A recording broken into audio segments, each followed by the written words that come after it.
थे ना वो।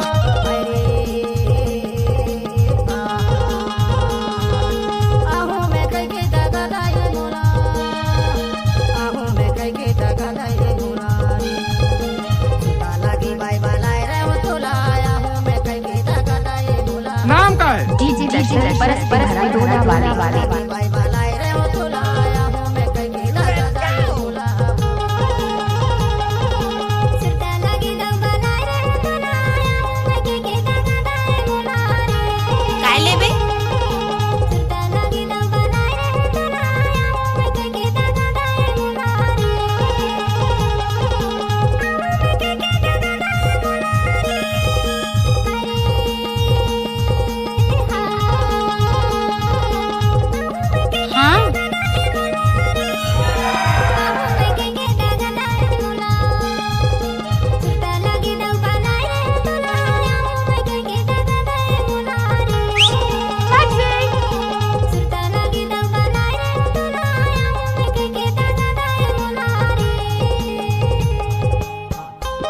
जाओ रे।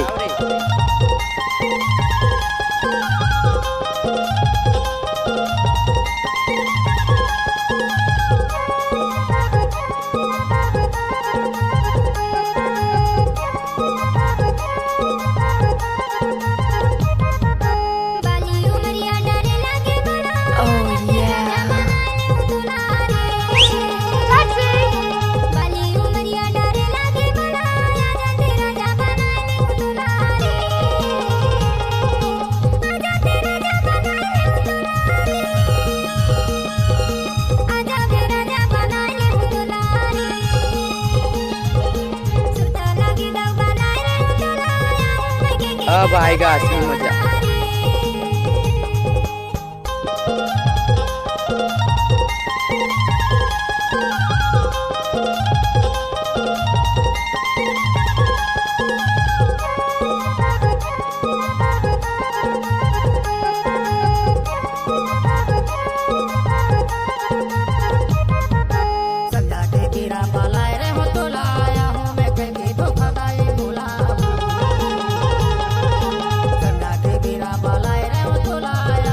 जा जा।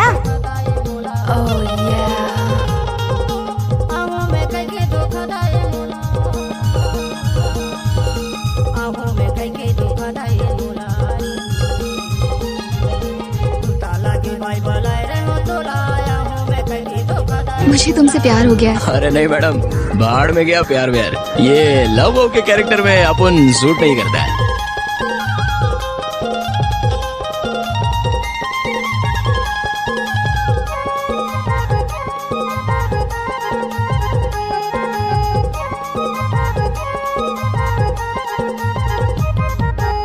डीजे दशरथ परस्ती भरा टोला वाले।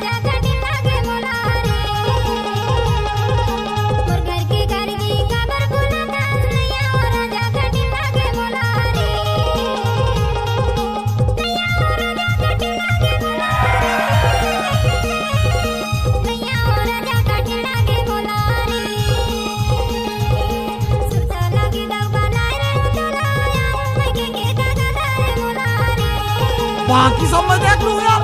काके है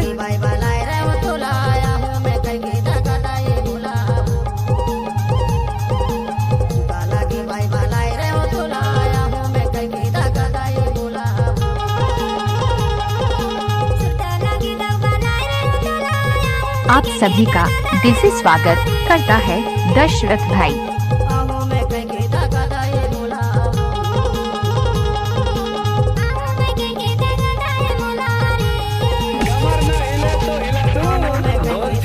कौन सा गाना